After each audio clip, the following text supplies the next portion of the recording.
శ్రీమతి నమః.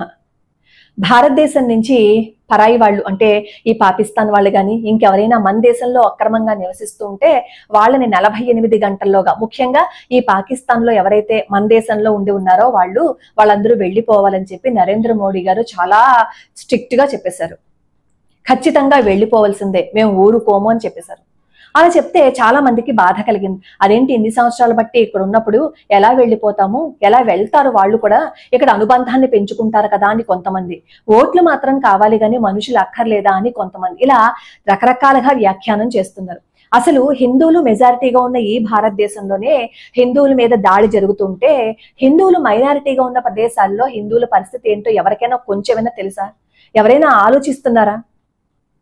2001 అక్టోబర్ 8న హృదయాన్ని బాధించే సంఘటన జరిగింది.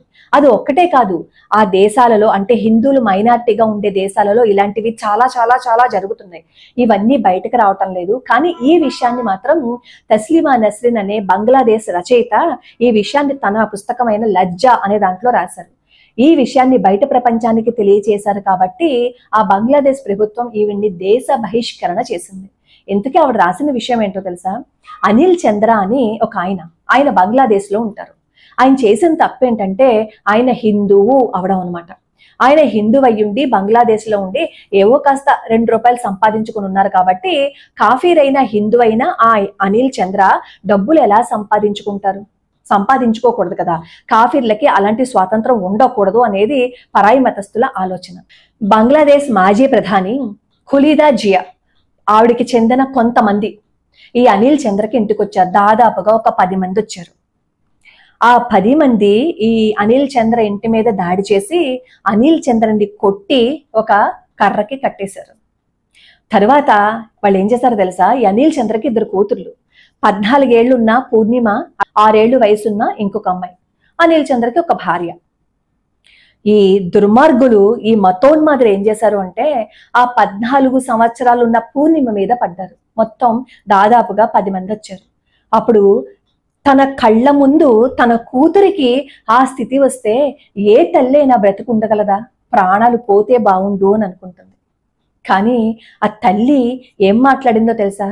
ఒరే అహ్మద్ అలీ, అలా పడకండ్రా, ఒక్కొక్కళ్ళగా దాని దగ్గరికి వెళ్ళండిరా, అంతమంది ఒకేసారి పడిపోతే అది చచ్చిపోతుందిరా, దాని వయసు 14 సంవత్సరాలరా అని చెప్పే స్థితిగా తల్లి వచ్చింది అంటే ఆ తల్లి అసలు ప్రాణాలతో ఎందుకు బ్రతుకున్నానా అని ఆలోచించి కదా ఆ మాట చెప్పుంటుంది.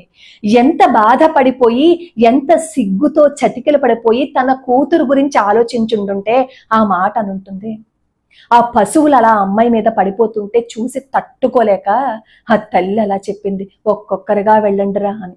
ఈ మాట చెప్పడానికి నాకు కూడా సిగ్గుగానే ఉంది. నేను చెప్పకూడదు అని అనుకున్నాను. కానీ మంచి విషయాలు ఎలా అయితే మనం చెప్తామో, మన మీద జరుగుతున్న దాడుల గురించి మనం తెలుసుకోకపోతే, మనం అప్రమత్తంగా ఉండకపోతే రేపు అన్న రోజు అవన్నీ భారతదేశంలోకి వస్తే మనం ఏం చేయగలం? మనం ముందే కళ్ళు తెరుచుకోవాలి కదా. అందుకోసమే చెప్తున్నాను. అలా ఆ తల్లి ఎంత బ్రతిమాలినా సరే వాళ్ళు వినలేదు. ఆ 10 మంది ఆ 14 ఏళ్ల పూర్ణిమని ఎంత దారుణం చేసేసారో అంత దారుణము చేసేసి ఇంకొక పిల్ల ఉంది కదా, 6 సంవత్సరాల పిల్ల, దాని మీద పడ్డాయి ఆ వెధవల కళ్ళు. వాళ్ళు ఆ పిల్ల మీద పడి ఆ పిల్ల జీవితాన్ని కూడా కాలరాసేశారు. ఎంత మతోన్మాదం, ఎంత కామం, ఎంత ఒళ్ళు పొగరు, ఎంత ఇంకా వాళ్ళ గురించి చెప్పడానికి మాటలు కూడా రావడం లేదు. అంటే ఇప్పుడు బంగ్లాదేశ్ లో ఉన్న హిందువుల పరిస్థితి ఎలా ఉంది? అది ఎప్పుడు 2001లో, ఇప్పుడు ఎంత? 2025. గత ఇన్ని సంవత్సరాలుగా ఆడపిల్లల మీద ఎన్ని అఘాయిత్యాలు జరుగుంటాయో, ఎంతమంది ఆర్తనాదాలు చేసుంటారో, ఎంతమంది ప్రాణాలు గాలిలో కలిసిపోయి ఉంటాయో ఎవరికి తెలుసు? బంగ్లాదేశ్ లో ఇదివరకు 22% హిందువులు ఉంటే ఇప్పుడు 8% మాత్రమే ఉన్నారు. పాకిస్తాన్ లో 33% హిందువులు ఉంటే ఇదివరకు ఇప్పుడు 1% మాత్రమే ఉన్నారు. అంటే హిందువుల జనాభా విదేశాలలో కూడా ఎంత తరిగిపోతోందో, ఎంత తగ్గిపోతోందో చూడండి. మనల్ని కూడా ప్రయత్నపూర్వకంగా మతం మార్చాలని జిహాదీ శక్తులు కుట్రలు పన్నుతున్నాయి. ఎవరిని నమ్మి నేను ప్రేమించాను, పెళ్లి చేసుకోవడానికి వెళ్తున్నానని చెప్పి తల్లిదండ్రులను వదిలేసి ఏ ఆడపిల్ల వెళ్ళిపోకండి. అలా వెళ్ళిపోతే చివరికి జరిగేది ఏంటో తెలుసా? మన బ్రతుకు అధోగతి అయిపోతుంది. కనీసం మనం ఎలా ఉన్నామో అడగడానికి తల్లిదండ్రులకి మనకి ఏ విధమైన కాంటాక్ట్ ఉండదు. మనం ఎక్కడున్నామో మనకే తెలీదు, మన పరిస్థితి ఏంటో మనకే తెలీదు, మన బ్రతుకేంటో మనకే తెలీదు. ఒకడు పెళ్లి చేసుకుని వెళ్తే ఆ పిల్లని ఎంతమంది బాధ పెడతారు అనేది ఊహించుకుంటేనే భయం వేస్తుంది.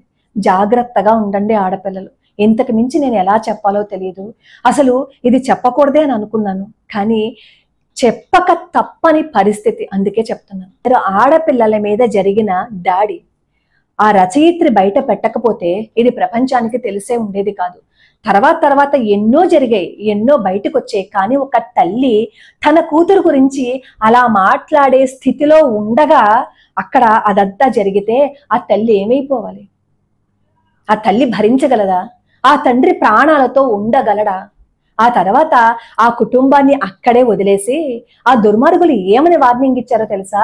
వాళ్ళకి ఎవరైనా సహాయం చేసినా, వాళ్ళకి మంచినీళ్ళు ఇచ్చినా, ఏవైనా వాళ్ళని ఆదుకున్నా సరే మీ పని చెప్తామని బెదిరించి వెళ్ళారు. అంటే హిందువుల పరిస్థితి మైనారిటీలుగా మారిపోతే ఏ విధంగా ఉంటుంది అనేది ఇది ఒక్క మచ్చు తునక మాత్రమే. భారతదేశంలో ఉండడానికి హమీద్ అన్సారీ, షారుఖ్ ఖాన్, అమీర్ ఖాన్ లాంటి వాళ్ళు భయపడుతున్నాము అంటారు కదా. అలాంటి నీచ నికృష్టులు అలాంటి మాటలు మాట్లాడుతూ మరి భారతదేశ ప్రజలకు ఏ సందేశాన్ని ఇస్తున్నారు?